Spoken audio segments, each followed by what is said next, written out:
the whole of Saudi Arabia and the international community were recently thrown into shock as the holy city of Mecca became submerged due to heavy rainfall, resulting in the disruption of worship, displacement of pilgrims, locals, and even animals, and destruction of properties. What is even more worrisome is the catastrophic result of this flooding. What caused this catastrophe, and how can future occurrences be avoided? Before starting, don't forget to subscribe to the channel, smash that thumbs up button, and press the bell to receive the latest information from Kaaba and the world. Join us as we unravel the reason for the crisis in one of the world's most revered cities, Saudi Arabia, home to Islam's two holiest cities, Mecca and Medina, which draw millions of Muslims worldwide every year during the annual Hajj. Saudi Arabia has been seriously grappling with challenging climate patterns, from severe droughts to high temperatures, extreme dry conditions, air pollution, and worst of all, a rise in water level that has haunted the nation with flash floods, all of which come with their severe consequences. For context, let's look at the factors that have shaped Saudi Arabia's weather over time. The country's geography plays a crucial role in determining its weather patterns. As we all know, Saudi Arabia is primarily arid, with vast desert areas like the Rub al-Khali, also known as the Empty Quarter, which is one of the largest sand deserts globally. Moreover, Saudi Arabia has an extensive coastline along the Red Sea to the west and the Arabian Gulf to the east, and these coastal regions impact its weather patterns. Saudi Arabia's desert climate is pretty extreme during the day. Temperatures can get scorchingly hot while they drop to very low levels at night. Rainfall is scarce, and sandstorms are not uncommon. The country's climate can be divided into two main regions, the coastal areas along the Red Sea and the Arabian Gulf. In the interior regions, the coastal areas like Jeddah and Jazan have a more moderate climate because they're near the sea. The humidity levels are higher compared to the interior regions. The temperatures are generally milder, with summer highs ranging from 30 degrees C to 35 degrees C, 86 degrees C to 95 degrees C. Winters are colder than the desert region, but the humidity makes it feel more uncomfortable. These areas also see occasional rainfall, especially in winter. On the other hand, the interior regions, including cities like Riyadh and Alobar, have a harsh desert climate. Summers are scorching hot, with temperatures often exceeding 45 degrees Celsius, 113 degrees Celsius, and rain is rare. Winters can get freezing at night, although daytime temperatures are relatively mild. In Saudi Arabia, sandstorms are a common occurrence due to the country's arid climate and vast desert landscapes. These sandstorms, also known as haboobs, can be intense, with strong winds carrying large amounts of sand and dust across the region. The resulting dust storms can reduce visibility, disrupt transportation, and pose health hazards to residents. The dust storm is most common during the spring and autumn transitional seasons, with increased atmospheric instability and convective activity. Dust storms can vary in frequency and intensity, but are generally more prevalent in certain regions, particularly in the northern and eastern parts of the country. In addition to the arid conditions, Saudi Arabia also experiences sporadic but intense rainfall, particularly during winter. Although in the overall sense, rain is infrequent, when it does happen, it can result in sudden and powerful flash floods. Due to the arid nature of the land, these floods are often associated with convective thunderstorms that develop rapidly and release large amounts of water within a short period. While rainfall events are crucial for replenishing water sources and promoting the growth of vegetation, they can also present considerable challenges to infrastructure, agriculture, and human settlements in regions with limited water absorption capacity due to the arid nature of the land.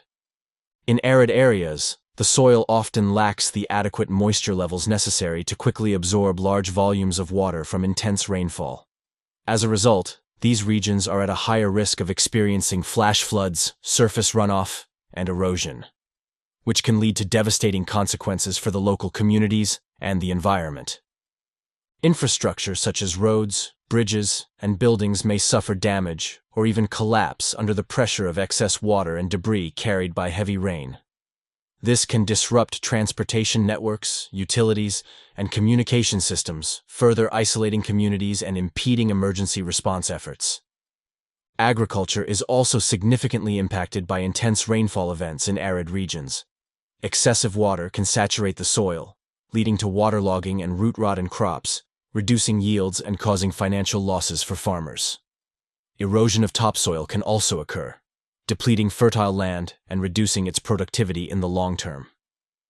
Human settlements in these areas are particularly vulnerable to the risks associated with heavy rainfall. Floodwaters can inundate homes, schools, and businesses, displacing residents and causing damage to property and infrastructure. The lack of adequate drainage systems and flood protection measures further exacerbates the impact of these events on vulnerable communities. Saudi Arabia faces the risk of scorching heat waves that can pose a significant threat to the health and well-being of its residents. The country's climate, characterized by high temperatures and low humidity levels, especially during the hottest months of the year, creates the perfect conditions for heat-related illnesses to occur. The extreme heat experienced in Saudi Arabia can have a detrimental impact on people's health, leading to a range of heat-related illnesses such as heat stroke, heat exhaustion, and dehydration. These conditions can be particularly dangerous for vulnerable populations, including the elderly, children, and individuals with pre-existing health conditions. In addition to the health risks posed by scorching heat waves, the high temperatures also put a strain on the country's energy resources, as the demand for cooling systems, such as air conditioning, increases to combat the heat. The country's power grid is put under pressure, leading to potential energy shortages and blackouts. The reliance on cooling systems to cope with the extreme heat further exacerbates the issue of energy consumption in Saudi Arabia, which is already a major concern for the country. The increased use of electricity for cooling purposes contributes to higher energy bills for residents and puts additional strain on the environment due to increased greenhouse gas emissions. Overall, the combination of high temperatures and low humidity levels in Saudi Arabia during heat waves presents a significant challenge for the country, affecting both the health of its residents and the sustainability of its energy resources. In recent times, Saudi Arabia has experienced some unusual weather patterns that have caught people's attention. For example, there have been reports of snowfall in the northwestern parts of the country, which is quite rare. These events have sparked discussions among the public about the potential impact of global climate change on Saudi Arabia's weather patterns. What are the most severe flood events Saudi Arabia has experienced? While it may not come as a surprise that Saudi Arabia experiences certain weather events, what is truly unexpected is the persistent issue of flooding that plagues the nation. When we think of Saudi Arabia, we often associate it with arid landscapes, right? We know that the coastal regions exist along the Red Sea to the west and the Arabian Gulf to the east. Even at that, they make up a smaller portion of the overall land area compared to the vast arid territories that characterize Saudi Arabia. So why do we see such a high frequency of floods occurring? We'll find out soon. But before that, let's take a brief look at some of the flood patterns in the nation. In November 1985, Saudi Arabia experienced heavy rainfall in the country's northwestern regions, resulting in what has been described as the worst flood in that area in half a century. The rain was so intense that the streets were submerged in water over a meter deep. Life came to a standstill for 3 days, especially in Jeddah and the surrounding areas, faced widespread destruction and loss of life. The flooding occurred because of the heavy rainfall, which overwhelmed the drainage systems in the city. As a result, many areas experienced extensive flooding. The impact of the flooding was devastating, leading to the loss of many lives and causing significant damage to property and infrastructure. It's challenging to determine the exact number of casualties, but it's estimated that hundreds of people lost their lives, thousands of homes were damaged or destroyed, and critical infrastructure like roads and bridges suffered severe harm due to the flooding. In 2009, another catastrophic flood haunted the city. Just like the last flood, the city of Jeddah was affected. The flood was caused by an unusually heavy amount of rainfall that led to flash floods, overwhelming the city's infrastructure and causing widespread devastation. The city's drainage systems were not equipped to handle such a large volume of water, so roads, neighborhoods, and public facilities were flooded. The sudden onset of the flooding caught many residents and authorities by surprise, making the situation even more severe. In addition to the natural factors, human activities played a role in exacerbating the impact of the disaster. The rapid urbanization and inadequate urban planning in Jeddah had encroached upon natural water channels, altering their flow and capacity to handle heavy rainfall. As a result, The environment's ability to absorb and manage the excess water was compromised. So it can be said that the interaction between natural weather patterns, urban development, and inadequate drainage infrastructure contributed to the severity of the 2009 flooding in Jeddah. Then, in 2010, another flooding incident happened again, although not as severe as the 2009 flooding in Jeddah. It still had a significant impact on the affected areas. At this point, you may be wondering if it's a trend. Well, we all are. As expected, the infrastructure suffered damage, disrupting people's daily lives. A study published in the Journal of Water Resource and Protection revealed that the flooding in 2010 resulted from heavy rainfall in Riyadh and caused rivers to overflow their banks on May 3rd of that year. In some ways, the rainfall lasted approximately 45 minutes, but it was enough to cause floods and car accidents throughout the city. The following year, in the same city, the water disaster happened, and this time, 10 people tragically lost their lives and 3 others were reported missing. It is said that the cause of this devastating flooding was heavy rainfall that persisted for 3 consecutive days, resulting in widespread floods and disruptions throughout the region. The floods wreaked havoc on the infrastructure, causing damage to important elements like highways, sidewalks, and various structures. The affected area covered a vast expanse estimated to be around 400 to 600 square kilometers. What made this event even more disheartening was that it was part of a series of flash flood incidents that had been occurring in Jeddah since 2009, with subsequent floods in 2010 and 2011. This pattern of recurring floods was deeply concerning. In response to these events, there was a systematic review of emergency planning for flash flood responses in the Kingdom of Saudi Arabia. The aim was to assess the effectiveness of emergency plans in Saudi Arabia using the flash floods in Jeddah in 2009 and 2011 as a case study. And, boy, were the results sobering for some years. It seemed like a strategy to mitigate the frequency of flooding or its impact was effective because the nation experienced respite until it was interrupted by very heavy rainfall in 2015. However, unlike other times when the effect was localized, the disaster affected different parts of the country. Reports indicate that the rainfall was a result of a complex weather system that brought intense precipitation in a short period, leading to rapid runoff and the accumulation of water in low-lying areas. The rainfall was so intense that the drainage systems couldn't cope, resulting in widespread flooding in urban and rural areas. In urban areas, impermeable surfaces like concrete and asphalt prevent water from seeping into the ground, causing it to flow rapidly on the surface. Moreover, insufficient maintenance of drainage channels and ditches further hindered the water's flow, resulting in localized flooding and inundation of specific areas. After the last catastrophe, different bodies came together to work on a solution, which seemed to have worked. In the actual sense, it did, because for over 7 years the nation took a break from the scourge of floods, and just on the 8th year, precisely in August of this year, tragedy struck again. Distressing videos shared on social media showed cars stranded on flooded roads, and brave individuals stepped forward to help guide these vehicles. The streets were filled with rainwater, causing numerous vehicles to become trapped, which resulted in widespread traffic disruptions.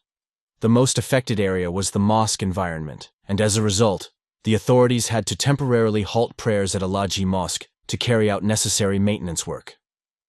The causes of the August 2023 flooding in Saudi Arabia can be attributed to a combination of natural and human factors. Reports from reputable sources such as the World Meteorological Organization, WMO, and the National Center for Environmental Prediction, NCEP, indicate that the flooding was a result of intense and prolonged rainfall.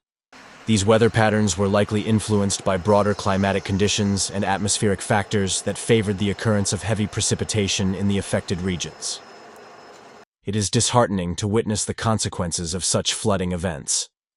The sad reality, however, is that no matter how aware we are of the consequences of this disaster, nothing prepares us for severe damage to infrastructure, waste of manual labor efforts, displacement of persons, and most painfully loss of lives.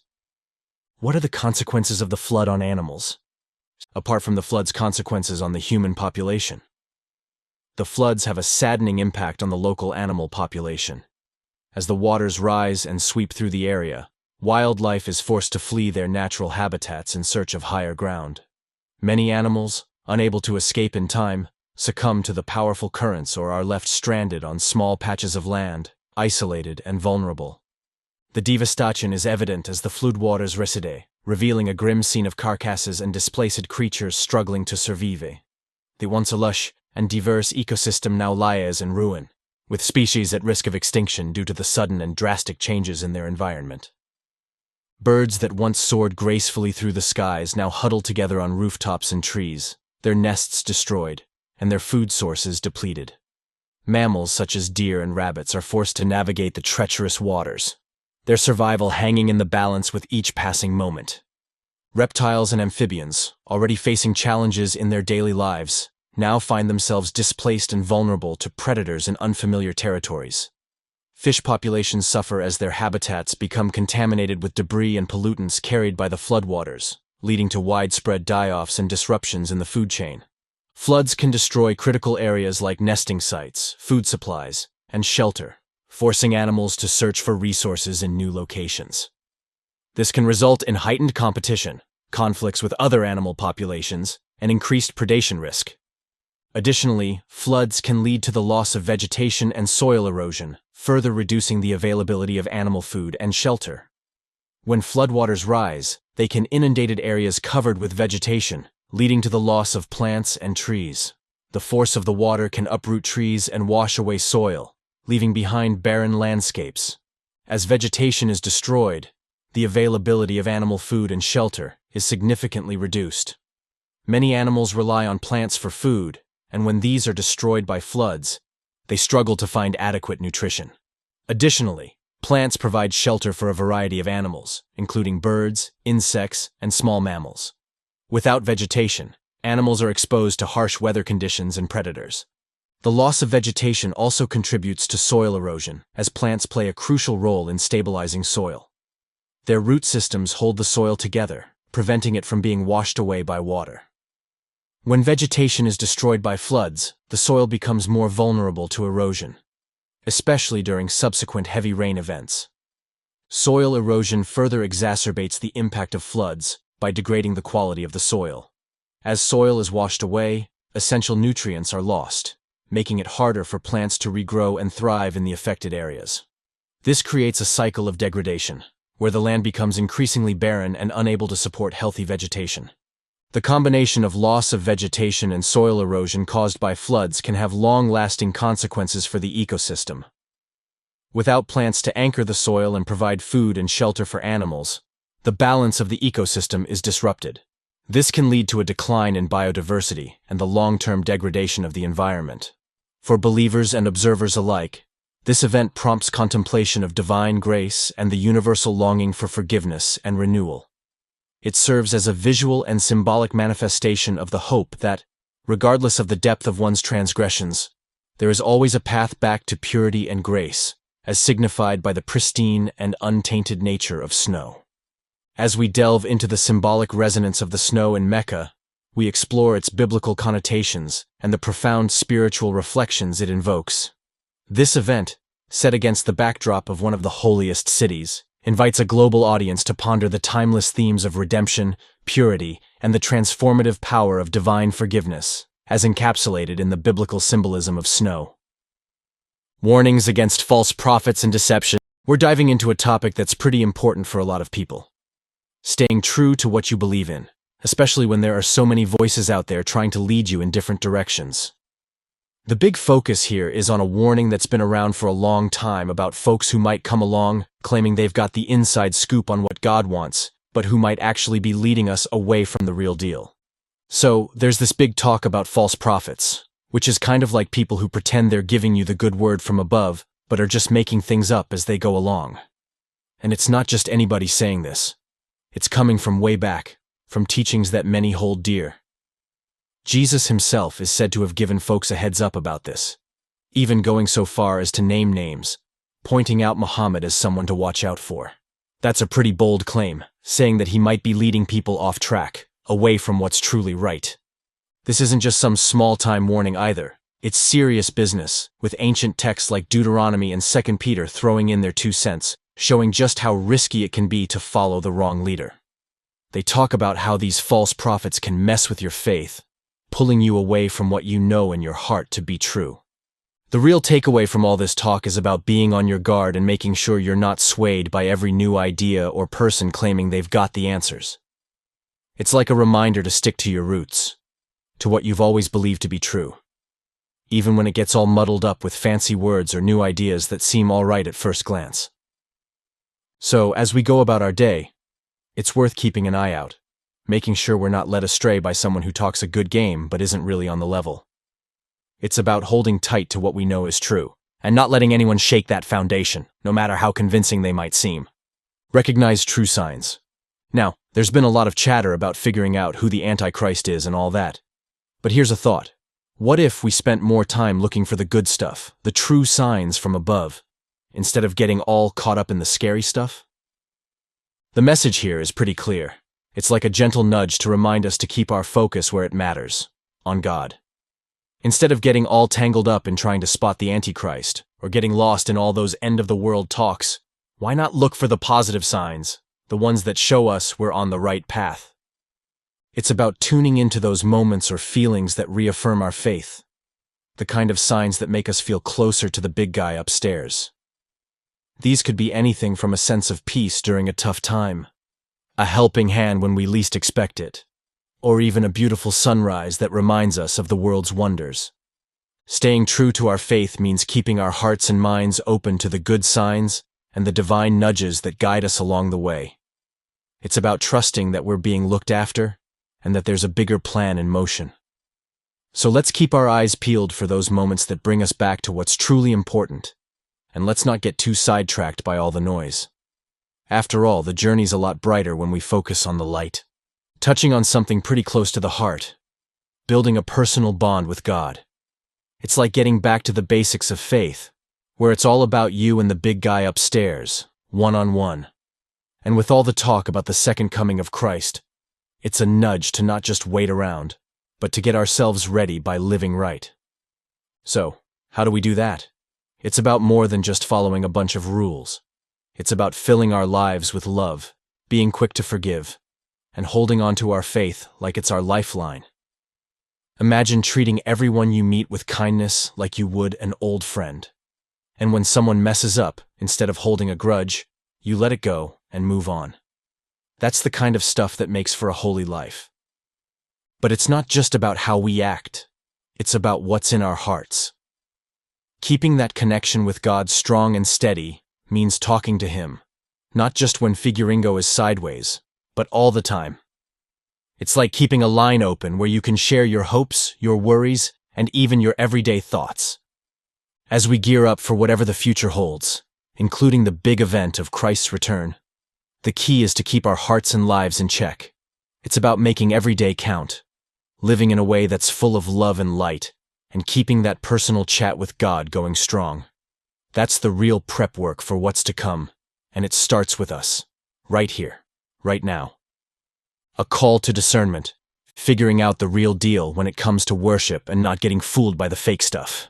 It's like being a detective on your own spiritual journey, making sure you're following the truth and not just some flashy imitation. The big message here is about staying sharp and not letting those false gods trick you into going down the wrong path. It's a wild world out there, with all kinds of ideas trying to grab your attention.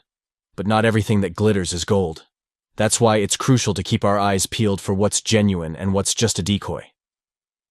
Now, when it comes to knowing who to listen to and what to believe, there's no better guide than the teachings of Jesus.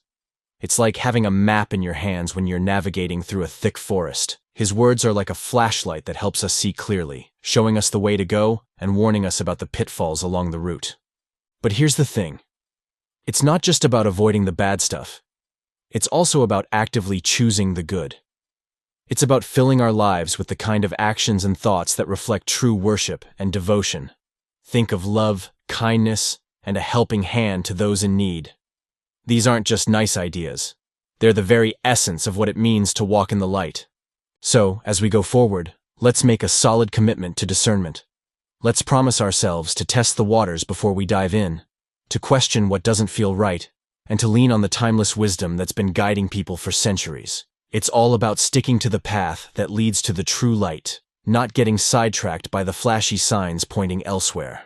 Moving forward, let's commit to being discerning, questioning what seems off, and sticking to the tried and true wisdom that has guided many before us. It's about following the true light and keeping our faith strong, no matter what comes our way. In the end, it's our devotion and steadfast faith that'll keep us anchored, no matter how strong the winds blow. So let's hold tight, stay true, and keep marching forward with our eyes on the prize. A life lived in genuine worship and unwavering faith in God. Unwavering faith in God. Unwavering faith in God.